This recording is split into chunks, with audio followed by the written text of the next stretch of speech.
We have Jeff Amerine, who's the managing director of Startup Junkie here on the Square. And then we also have Jeff Standridge, who's the managing director of Innovation Junkie. And they both have extensive backgrounds in helping companies and investing companies in the consulting world for startups. And so they're the perfect people to be speaking to us today. And I can't wait to see what they have in store. So thank you for being here. With that, I'm going to pass it off, Jeff. And Jeff, thank you guys for being here today. Thanks for having us. Pleasure. Yeah, looking forward to it. I'll go ahead and start sharing the screen here. As Stacy said, we're going to be talking about pro forma financial projections and valuations. I'm the Jeff, that's Jeff Standridge, and of course, my business partner and colleague, Jeff Amerine. You all know who we are, and so we'll go ahead and get started.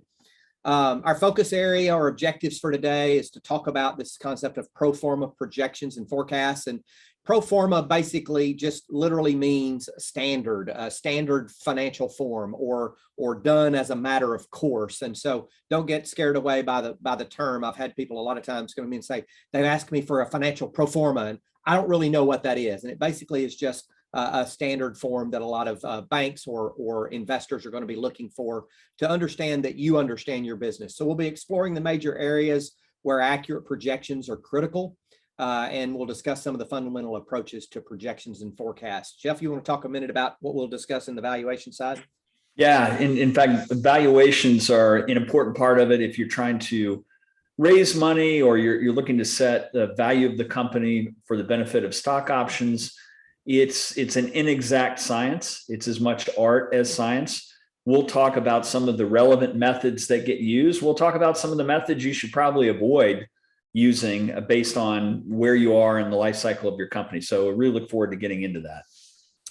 Well, let's get started. So the entrepreneurial process, obviously, I always like to start with this. You know, there are things involved in the entrepreneurial process, including developing opportunities, gathering resources, and managing and building operations. But the ultimate goal of any entrepreneurial process is to create value. And that sits at the center or the sweet spot, if you will, of that Venn diagram. And so one of the keys of creating value is, as Jeff's going to talk about, Jeff Amerine is going to talk about a little more, is knowing the value of your operation, knowing the value of your venture. But another way of creating value or a fundamental of creating value is knowing how to actually forecast and project where you're going from a financial perspective, and to do that credibly. And I'll talk a little more about that in a couple of moments. So why do we do financial projections and forecasts? You know, you may do it when you're starting your business or creating your business plan as an approach to de-risking your new venture, or perhaps planning for the financial resources required to actually launch and sustain your venture until it becomes self-sufficient. Maybe you have an existing business and you're trying to get or even keep a handle on that existing business. You want to properly manage and perhaps even optimize the financial performance of your venture, or you want to begin making some plans for where you want to make additional investments into the business in terms of growth investments, acquisition opportunities, acquisition of assets, to acquisition of other businesses. And then, of course, the other most obvious that people think of is when you're trying to attract investors and or bankers for either equity investments or loans and lines of credit, debt-based financing. How many of you watch Shark Tank? And you can raise your hands. I suspect many of you do. And you very frequently hear on Shark Tank something along the lines of, well, the market is worth $500 gazillion, and we plan on just capturing 1% of that. And so that makes up our top line sales projections. And I will tell you that is the absolute wrong way to start building a financial pro forma or a set of financial projections. Investors, bankers, and others want to see that there's a buildup to those actual projections, that you know what the underlying assumptions are. I like to talk about credibility in the process. That from the moment that you begin talking to an investor or a potential banker, credibility is changing from one interaction to the other. You're either adding to your net credibility, or you're subtracting, or you're eroding from that net credibility. And credibility is just the quality of being trusted or believed in, convincing or believable, or this concept of street cred, right? And street cred in the financial game comes about because you demonstrate a keen sense of business acumen. And that is demonstrated by actually having credible assumptions. You're able to talk about what's the buildup to your top line financial projections, what's actually going on in your business that's leading you to believe you're going to hit this run rate in this month, break even in this month, positive cash flow in this month, et cetera. So the credibility of your assumptions, I cannot overemphasize that. Business acumen, in the words of Kevin Cope, if you've not read his book, Seeing the Big Picture, I would encourage you to do so if you don't come from a financial background. We're going to talk a little bit about its content today, but he says that business acumen is a keen, fundamental, street smart insight into how your business operates, how it makes money, and how it sustains profitable growth both now and in the future. So it's developing street cred because you know what's going on in your business. And that's what I hope to walk out with a little bit of today. There are 5 basic drivers of any business. Cash, obviously, that's about your cash position, actually how much cash you have in the bank. Cash flow is how much you're creating over a period of time. So all the cash in a given month and all the cash out in a given month, that's cash flow. A given month, a given quarter, a given year, that can either be plus or that can be minus. And then there's this concept of liquidity. How much cash could you generate in a reasonable period of time by liquidating your assets? And that's liquidity. For purposes of financial projections, we're going to be interested more in cash flow than anything else. Cash, as the king would say, cash is in fact king. That's one of my little dad jokes there. Throw in that there for you. It's an extra, it's a freebie, no extra charge. And so cash flow, I always talk about while cash is king, credibility is queen. And so you have to manage both of those things pretty much equitably in order to convince whomever it is you're trying to convince that you have a credible ongoing business. So we talked about cash. Then we're interested in growth. What's our revenue doing? Is it growing? Is it contracting? Is it expanding the way we want it to? Is it growing the way that we've projected it's going to? And then what's happening to our profit? Obviously, in a lot of startup companies, we're actually burning cash. We're burning expense greater than we were taking in revenue, at least in the early days, which is why we bring in equity investors. But we need to be able to talk about what it's doing, what we expect it to do, and when we expect it to actually turn to break even. Profit is obviously revenue and expenses. We need to be able to project each of those appropriately. We need to project how much revenue is going to come in a period of time, how expenses are going to come in a period of time as well. I'd like to throw this out there for consideration. And I would just ask you guys, which of these 1, 2, 3, 4, 5, 6, you can throw it in the chat, which of these ways to measure growth are really not good ways to measure growth? One or more. So you can just, if we numbered them from top to bottom, you could just put in the numbers. Which of these? Number of offices. Okay. That's a good answer. Anybody else? Number 2, market share. Okay. Not necessarily a good way to measure growth. All right. It's kind of a trick question. It's kind of a trick question because none of these are really good ways to measure growth. In fact, we call these vanity measures, right? How many employees, market share, number of offices, number of geographies, number of customers, amount of assets. These are pretty much vanity measures. They make you feel good about you growing, but really from an investor and a banker perspective, really the only 2 ways to measure growth are your top line, which is sales and revenue, and bottom line, which is your net income, or sometimes referred to as your net profit. I encourage you to stay away from these vanity measures that a lot of your peers and colleagues might be talking about in terms of the way their businesses are growing. You're going to maintain your street cred among investors and bankers and other financial professionals and startup professionals, because you're not going to talk about these vanity measures. You're going to talk about top line and you're going to talk about bottom line growth. I do want to make sure that while we talk about growth, revenue, and profit, we talk about cash and we talk about revenue expenses as the basic financial drivers of business of any business. I don't want to skip over. We're not going to talk about assets a lot today for purposes of just pro forma projections, but I do want to talk about people, because these are probably two of your most critical and costly investments in your business.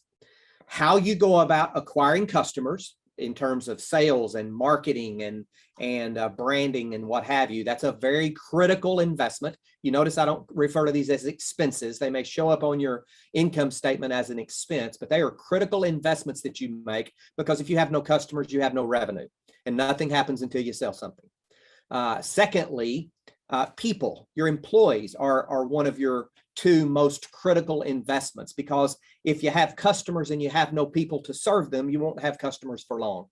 And so I just want to make sure that you understand that, and we'll talk about how you account for those in your financial projections in a couple of moments. But I don't talk about these three drivers of financial drivers of your business without talking about people as well, because they do constitute relatively large line items on your income statement and your cash flow statement. But we look at them as investments versus just merely in and out expenses. And I hope that you do the same. So all of those things together, again, assets are going to be on a balance sheet. We're not going to spend a lot of time talking about those today, but we look at where you begin to see these things on an income statement or financial statements. The statement of cash flows, obviously, is where you look at your cash position, your cash flow. Your income statement, also known as a profit and loss statement or a P&L, as you sometimes hear it referred to. That is where you find your revenue and expenses. Your balance sheets, where you look at your assets, your liabilities, your equity. And then you get your profit growth or your revenue growth. You don't see that specifically on a financial statement unless you're comparing year over year. You really see that because you sit down and do some analysis of your financial statements. You look at prior year financial statements, you look at current year financial statements, you look at projected financial statements, and it's that management analysis that helps you understand really where your business is going. Because if we just have numbers, that's just data. When we begin to put context around it, like a revenue heading or an expense heading or a sub-expense heading or cash heading above it, we begin to add context. That gives us information. But it's not until we start making comparisons that we really have actionable knowledge or actionable information that we can actually do something about. When we look at year over year, month over month, one category versus another category, it's those comparisons that make up the absolute critical component of management analysis. As the CEO of your venture, here's kind of the urgency continuum that you're going to be concerned about. On the left-hand side, the most urgent, you're going to be concerned about cash. Are you burning cash? Are you building cash? What's your cash liquidity? What's your cash flow? What's your cash position? In the near term, you're going to be concerned about revenue over expenses, or profit, net income as it's sometimes referred to. And you're going to be concerned about whether you're leveraging your assets to the degree that you need to be leveraging, your return on investments, your return on assets, et cetera. And then in the longer term, you're going to be concerned about, are you growing and are you recruiting and retaining the right people, both in terms of customers and in terms of employees. Now, some people will say the growth component in startup companies is probably over here to the near term, maybe even over here to urgent, because it is that growth in many instances that Jeff will talk about in a little bit that can influence the valuation of their company. And so for startup founders who are sometimes looking for exits, or for investors who make their money, particularly venture investors that are looking to earn a return on their investment, they make their money from the exit. So they may move growth over to the more urgent side of the continuum. So some steps to building a comprehensive set of financial pro forma. Number one, you start with a sales projection. Historical, if you have an existing business, it kind of helps because you can look at where you've been and what you've done. If you're a startup company, you've got to do it purely on assumptions. And those assumptions need to have a buildup. And I'll show you a sales projection example in a moment. And what I mean by buildup is we produce this many products. It costs us this much to produce those products. We sell them for this much. we believe that with this kind of marketing and sales force, we can sell this many in this month, this many in that month, and they begin to build on one another. And that works itself into an actual sales projection. And I'll show you that in a moment. Bottoms up, rational assumptions. Bottoms up, meaning this is how much we sell per week or per month. And that then actually gets additive throughout the year till we get to the end of the year. Bottoms up, rational, and credible assumptions. You'll hear me say that over and over and over if you were to take my entrepreneurial finance class. A special note is that sales almost always come in lower and slower than expected. So many times when you make those sales projections, sit down with someone who's got a blind eye to your financials. In other words, they've never seen it before. Talk through it with them. Let them ask you questions, because many times you're going to find that you're going to ratchet those sales projections down a little bit, because we're always more optimistic than reality. So keep that in mind. Then you want to create an expense projection. So here's my sales projection. Here's my revenue projection. And now here's my expense projection in terms of what expenses are going to be required to actually make that revenue come to fruition. If it's a startup company, you're going to have some actual startup and one-time costs. If you're an ongoing business, you're not going to have those, and you're going to, again, have the benefit of some historical management analysis where you begin comparing to prior years and thinking about what you're doing in your business that could change that up or down going forward. You want to think about recurring expenses, and those could be fixed recurring expenses like rent, taxes, people, or they could be variable recurring expenses, which there's a term we refer to called cost of goods sold. And those are the things that go, the variable expenses that go up and down with sales. So as you sell more product, you've got to buy more raw material, and those variable expenses will go up in proportion to what you actually generate in terms of sales. And we won't get into gross profit versus net profit in this conversation, but that's where that comes into play there. And a second note, revenue almost always comes in lower and slower than expected, and expenses almost always come in higher and faster than expected. So once again, when you sit down and look at your expense items and your expense forecast, sit down with someone, walk through those assumptions, and be ready to perhaps ratchet those up a little bit, particularly as it relates to cost of goods and as it relates to employee expenses, marketing expenses, those quasi-variable. They're really kind of considered fixed expenses on an income statement, but they're quasi-variable because you can ratchet them up and down with the way your business is performing. So keep that in mind. They generally tend to come in higher and faster than expected. And then you want to begin to combine those into a cash flow forecast. You take your sales projections, you take your expense projections, which in most instances, that expense is going to equal cash in that scenario, particularly for a startup business. There are some exceptions to that, like what am I trying to say? Amortized expenses or depreciation of physical assets, which are expenses, but they are non-cash expenses. Again, probably beyond the scope of this conversation today. But you want to think about cash in the door and cash out the door. So here's my sales projection. Here are my expense projections. And let's back out some of those non-cash expenses from that so we can look at cash in and out the door to understand what our cash flow forecast is going to be and perhaps where our cash flow break even is. And then finally, you want to create a projected income statement, which would be all inclusive of both the cash and non-cash expenses.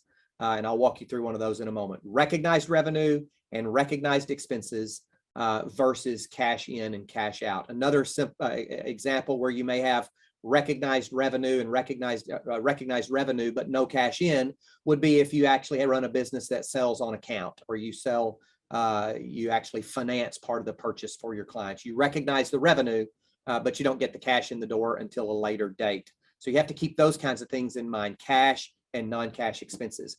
And then finally, you create a projected balance sheet based upon that income statement.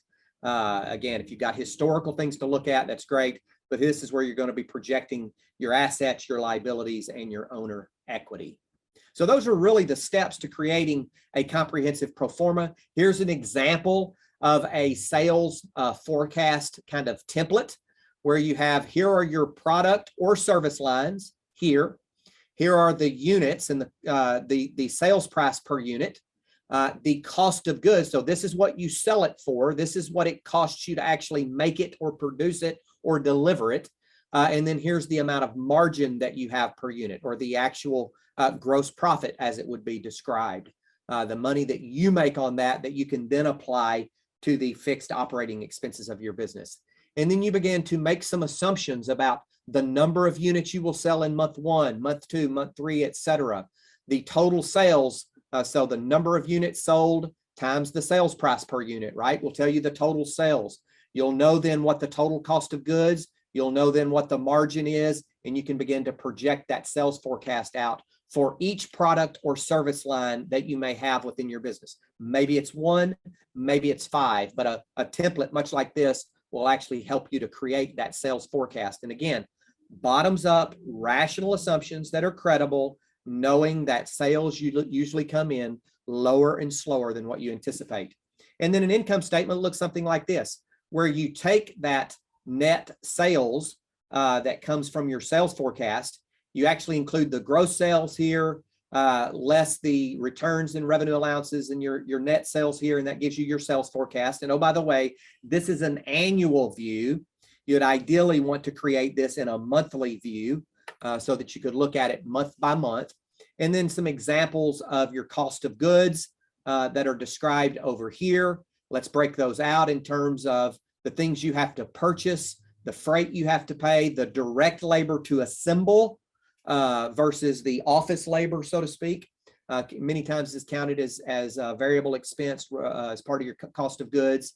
And then any indirect expenses you have, and it helps you to figure out your gross profit or your gross loss, which is, if in the instance of a gross profit, it's the funds that you then have available to cover the other ongoing operating expenses of your company. And then you begin to put those in there on a monthly basis, calculate it out. How much do you spend on advertising? If you have amortization expense or amortized expenses, they would go here. Any bad debts that you have to write off where you've sold on account and someone has gone bankrupt, or just it's gone past a certain period and they haven't paid. Bank charges, charitable contributions, commissions, contract labor, and so on and so on. You can see those.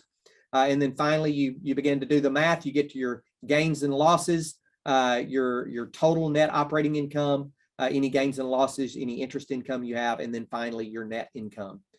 And so that's really the best way to go about creating a financial projection. If you go back, and we'll make sure you have this slide deck, if you go back to the slide that actually has building a comprehensive pro forma, you create your sales projections, you then create your expense projections that are related to that, you combine those into a cash flow forecast, then you take that and make any necessary changes to turn it into an income statement. And then finally, your projected balance sheet view of that. And so I'd like to stop. We've got a couple of minutes before we hit kind of the halfway point. I'd like to stop and see if there are any questions that you guys might have about creating quality financial projections and pro forma. Sarah, I think you're the first person with your hand up. So since kindergarten. Jeff, thank you so much for doing this. I do have a question, which is, have you ever had students use the tool LivePlan to generate pro formas? This is a company where you kind of spit in your data and it spits out a business plan. And I was at a conference recently where they were actively promoting their services. So I'm wondering if it's any good. I have not had someone use that. I'm kind of old school. I usually want them to go through the process of creating it so that they understand the interactions of the various numbers. But you know, I can see how that would certainly be useful. And Sarah, I've seen that used before, similar tools like that. The key thing is focusing on the fidelity of the assumptions that go in, and particularly if someone is not got a background in accounting and finance, those sorts of tools can be very helpful. You can get almost the same place with a good linked model that has the balance sheet, the statement of cash flows, the income statement linked together on an assumptions page. And it can save you a lot of time. You don't have to worry, is the balance sheet going to balance? For example, it will kind of do it for you. But yeah, for sure. I have, in fact, seen people who've gone online and they've paid $750 to have an online company create their business plan. And they come in to sit down to do some initial startup coaching. And I ask them, do they have a lean canvas, or do they have a business plan? Have they created any financial projections? And they throw down a very beautifully spiral bound booklet and says, yes, I have a business plan. And they throw it down there. And I say, fantastic. I don't even pick it up. I don't even touch it. I say, tell me what's in it. And more times than not, I have seen deer in the headlights look. They don't know what's in it because they had someone create it and they paid them, upwards of $500 to $1,000 to do that. And I would say, don't do that. Yeah. Sit down with someone at Sarah's shop or Jeff's shop or the conductor of our shop, and at the ASB TDCs, they are fantastic at helping you think through some of your financial projections. If you have an accountant, obviously you can do that with them. An MBA student in finance or accounting, get someone like that to help you sit down and think through what your financial projections, what your market analysis looks like, and what have you. Don't pay online organizations to create your financial projections or your business plan, because it will undercut the street credibility that you want to bring to those conversations that are necessary. Yeah, and accounting is the language of business. And even if you're a founder, a technical founder, you have to understand your unit economics, your key assumptions, and the fundamentals of your business. There's no escaping it. You have to understand it. You may all recall, we used the Shark Tank example earlier.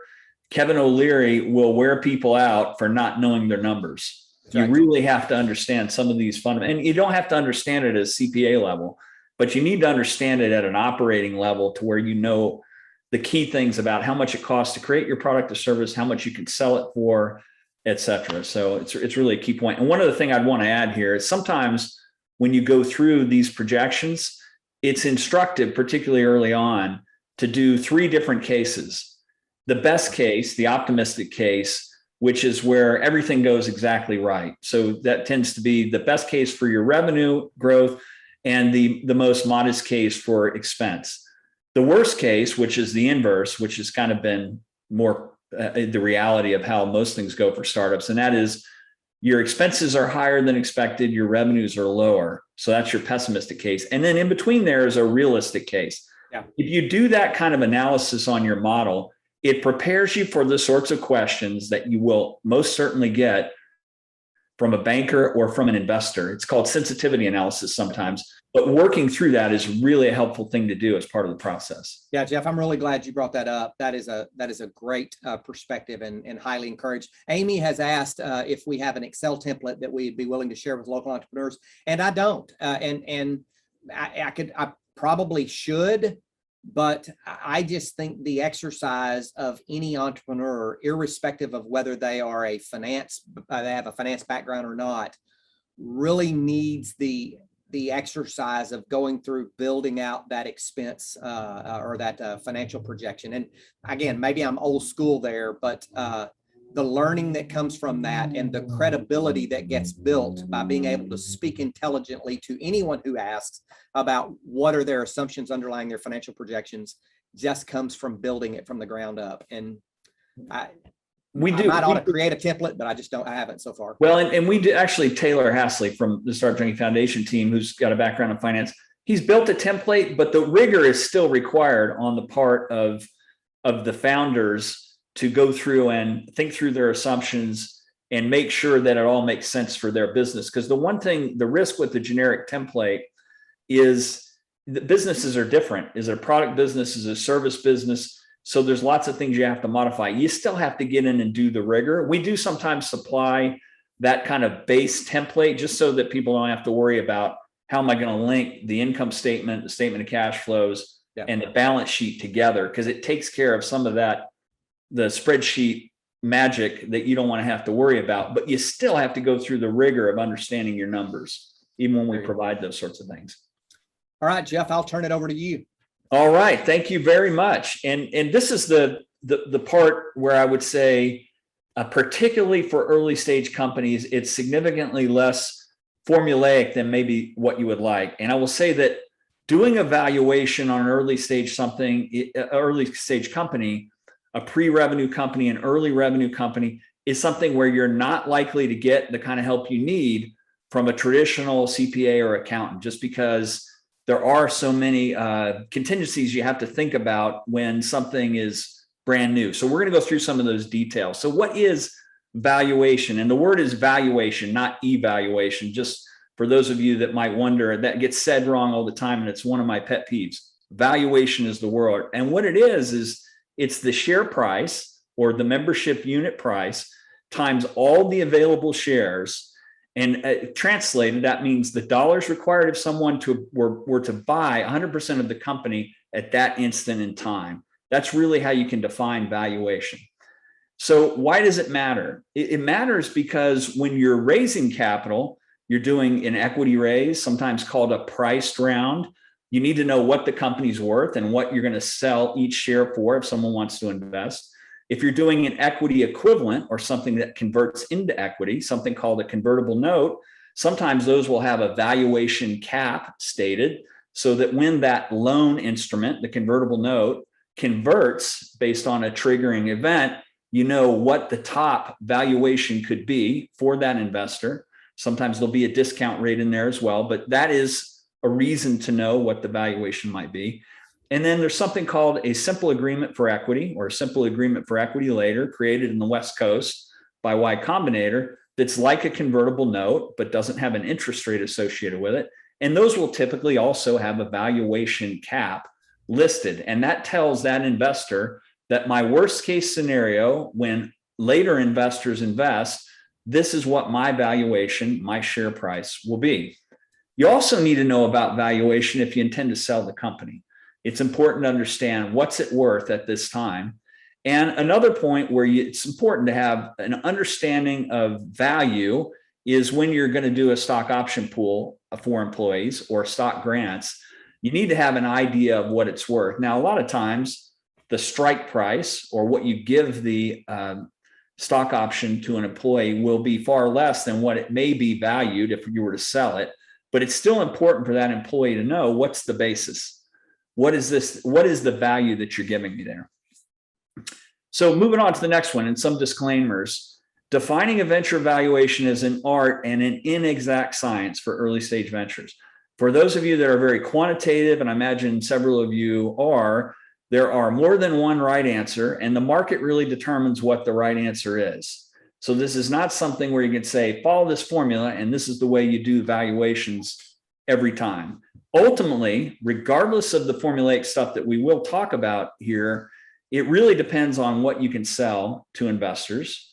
So markets tend to be ruthlessly efficient. Sometimes there'll be circumstances that will cause a valuation to be higher or lower than what is expected. And it's really a function of what you can sell at the time you're doing a deal. A high valuation, however, early on, sometimes with unsophisticated investors, can not be good for a company. And while there are concerns over not overly diluting yourself as a founder, having too high a valuation early on means that if you have to raise money later, you have to be really sure that that valuation is going to go up in the next round, because nobody in that early round is going to be happy if the valuation next time you raise money is the same or lower than what they paid. So the key is to set it at a realistic level, a reasonable level for where you are in the geography you are, in the stage that you're at, and then have it go up each time you have to raise. So as a founder, as an investor, I'm okay with being diluted. In other words, having a little less percentage ownership as time goes on, as new money comes in, as long as the size of the pie is getting bigger with each step. And so I think we've got some questions here before we go on to the next one. This question was related to back to the forecasting component of how long do you forecast out? 5, Gotcha. 17 years. And my response there was really about 3 to 5. You start getting beyond, particularly in a startup, but even in an established business, you start getting beyond the 3 to 5 year mark, and it really becomes guessing, and that starts to erode the credibility. So 3 years, most common. In some instances, maybe 4 or 5, but I generally say go with 3. Yep. Yeah, I agree. And the fidelity of your forecast beyond 3 is not good. Really, the fidelity of your forecast beyond the first year on a company without a lot of history is not great. That's right. And I'll make some commentary. First of all, you have to go through and do forecasting.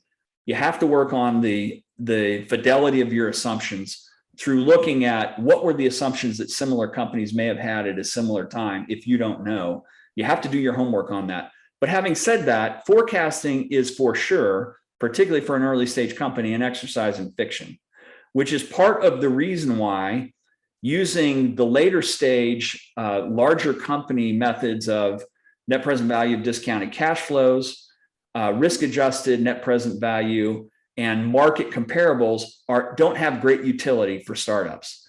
Because I can come up with a fantastic 5-year forecast that shows that we're going to be at $150 million and we're going to have lots of free cash flow, and it will make an unrealistically high value at the beginning, which no one is going to buy into. Not even people in Silicon Valley will buy into a net present value of discounted cash flows. And so the methods that we're going to focus on for this discussion are the Berkus Method. He's been an angel investor. He's got a site called Berkonomics that you can reference. We're going to talk about geographically comparable transactions, and we'll talk about the venture capital method.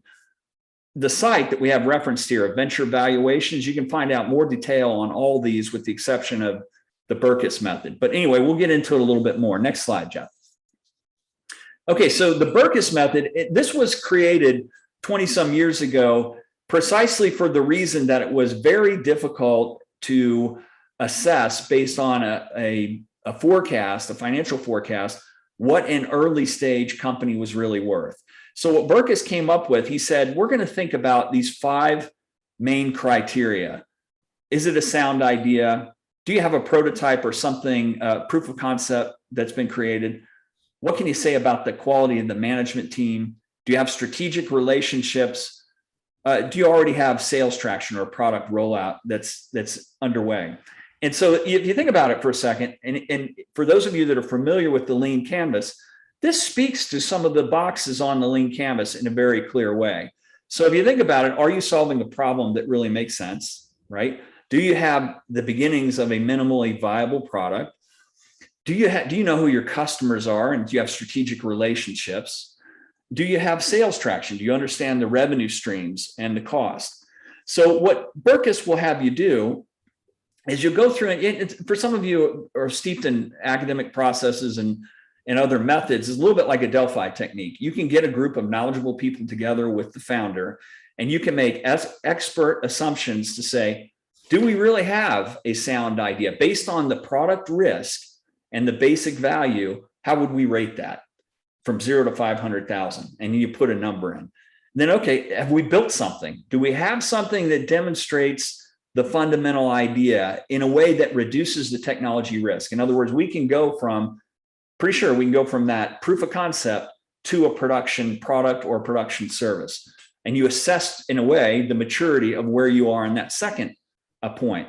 And then you say something about the management team. If you have several people on your management team that have built and exited successful businesses in the past in the same space, if you have all the functional areas covered that are going to be important. So for example, if it's a technology business, if you've got a technology co-founder that has domain experience and expertise, then you might rate yourself pretty high along that third point of quality management team. And by the way, investors are really making investment decisions many times based on what they think of the strength of the management team, because the good management team can handle all these other areas of risk. The next point is you'll do the very same thing on, do you have strategic relationships? Do you have existing contracts? Do you have a pathway into the market that will reduce that market and competitive risk? Do you have some differentiation there based on those sorts of relationships that ensure that your sales risk will be lower? You'll actually be able to get market traction. And then the final one, this fifth point, and really sales, products being rolled out, product adoption, that's kind of like the race of truth in many respects in cycling. For those of you that are familiar with that, that's like the time trial. There is nowhere to hide from sales or no sales. Sales is the one bit of empirical evidence that is irrefutable when you can show that month over month sales is increasing. So you would also assign some value on where you are. And you can see if you maxed all this out, and this assumes a pretty early company, the maximum valuation for this company would be $2.5 million pre-money valuation. So what do we mean by $2.5 million pre-money valuation? That's before you take any investment in, that's what the company is worth. If you're pretty early in all these areas, you might be somewhere between $1 to $2.5 million of a pre-money valuation. Not 5 million, not 10 million, not 20, somewhere in that range. And if you are in that range, Jeff and I, between the two of us, have probably done 120 early stage investments. You're not going to scare away early stage angel investors. And if you've gone through this type of process where you've thought about essentially the maturity of where you are as a venture across each one of these planes, it's something that you can at least rationalize and tell a story around and justify in some kind of way. It's a method. And again, there are other methods we'll talk about. I think it's time to go to the next slide there, Jeff. So this next one is what I call comparable transactions or comparable geographic transactions, sometimes called comps. That acronym there, which I had to throw in, is called TLAR. That looks about right. So write that down. You don't want to forget that. TLAR, that looks about right. This is really an estimation based on what are other similar companies in similar geographies with similar product or services doing in terms of valuation at a similar stage. So sometimes what happens is founders that are in the heartland will look at, gee, what's going on in Boston with this type of company, or what's going on in Silicon Valley? Forget all that. And the reason why you can't use that as a basis is because their cost is significantly higher in both areas. Those are frothier markets. There's a lot more money chasing a lot more deals. So you have to be really aware of what are the investors in our geography paying for the shares that they're buying in similar companies. You can find some of that detail from PitchBook, from Capital IQ, from Crunchbase, or from local data. A few of those are subscription oriented and they're expensive. Some of the entrepreneurial support organizations have access to that. We can help you find that comparable data. This really gives you a clear sense of the market. Remember what I said before, markets are ruthlessly efficient. If you find that there's similar SaaS-based software companies in your region that are raising their seed round between a $1.5 and $3.5 million pre-money valuation, then chances are, unless you have somebody that has built and exited several companies that are in that space, you're going to be in that kind of evaluation range. Now, what all of these methods require is a really clear view of what's the risk. A lot of times investors are not looking at the upside, they're looking at what's the risk of failure. So you need to think about, like with the Berkus Method, what are the risks associated with the team, the financial situation, the product or the technology, the market or the customer, or other things like environmental, legal, regulatory, et cetera. All of these methodologies take into consideration the risk associated with what you're doing. And what you do with the comp situation is that those risk factors have been figured in by others that have invested in similar companies. Now, you can for sure find statistical outliers, sometimes that have uninformed investors that have paid more. And those, don't pay attention to those. Pay attention to the mass around the mean of where those valuations are in your geography, and it will benefit you greatly. You might start with Berkus, and then you might do a second gut check using comparable transactions or comps to see where you ought to be with valuation. Jeff. I'll jump in there and say, Shark Tank's done a lot of good in terms of educating the general public about early stage companies and what have you. But there are two lessons that I think you ought to learn from the Shark Tank. And one we've talked about: if you don't know your numbers, you'll be eaten alive by at least one of the sharks. Mr. Wonderful becomes not so wonderful. But the second one is, did you know that only about 35% of all deals that actually get made on the show actually go to be funded? That, in other words, about 65% of them break down during the due diligence phase. But one of the other points of argument is valuation. The entrepreneur or the founder almost always values their company way too highly without taking into account many times these risks that Jeff has lined out here. And they try to value their company based upon their financial projections versus what the current value of their intellectual property or their product or service and against the risks of their team, financial, product, market, and other. So keep that in mind. Yeah, and I'll give you another qualifier there. Occasionally, you will reduce your valuation to get a whale of an investor in as an investor. And we see that dynamic on Shark Tank all the time. So in other words, the rank and file angel investors and venture funds, they're going to get one sort of price. But if you could get somebody in that is truly a market maker that can help open market and be strategic, you may end up giving them a lower valuation than you would for others. So a discount. So again, a lot of this is, there is elements of the art of the deal in the transaction. Go ahead and move on to the next one, Jeff. So this next one is called the venture capital method, and it's related, and this does require you to look into the future. So in the venture capital method, what we're really talking about there is it reflects a process where investors are looking for an exit within some period of time. These days, it's like 5 to 12 years. And they anticipate an expected exit price based on similar investments that have exited recently that they can use as a guide. And from that point, they calculate back to a post-money valuation today, taking into account the time and the risk. And so it works backwards. So you'll say, well, gee, companies in this biomedical space, after they've had this first, set of FDA clinical trials, will typically exit at this sort of a number in this space for this type of therapeutic. And then you kind of work your way back from there to say, well, does that mean that we ought to be able to raise money at this valuation today? Is it reasonable to assume that we can raise money at a valuation today and get that investor the kind of exit they're looking for 5 to 12 years down the road? And so I give an example here. Companies like ABC, hypothetical ABC Medical Company, have been exiting around $100 million valuation after 7 years, and they've had 3 rounds of investment, a seed, a Series A, and a Series B. Assume that there's been dilution with each one of those. ABC is today raising a $1 million seed round at a $9 million pre-money valuation.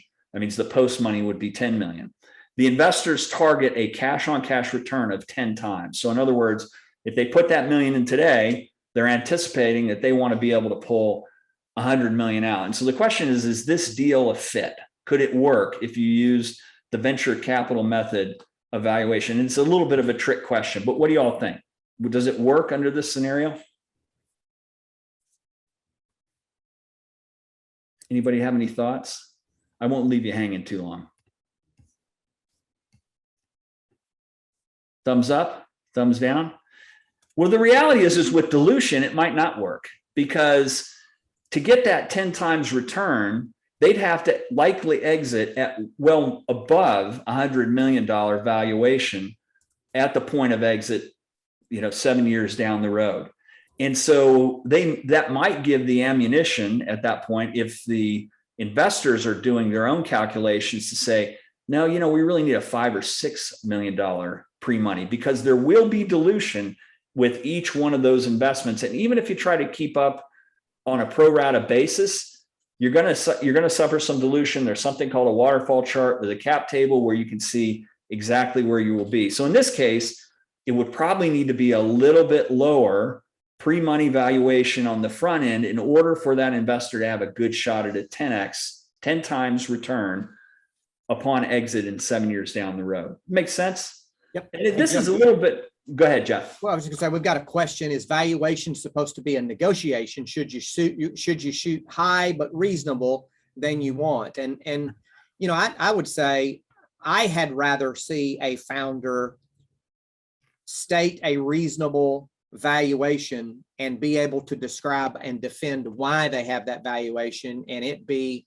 respectable and credible, than to shoot it 10% higher than what they want and be willing to come down. Because I would agree. I mean, most people don't love negotiating. Yeah. Set a valuation. The way I say about that is set a realistic valuation that you can back up with one or more of these methods.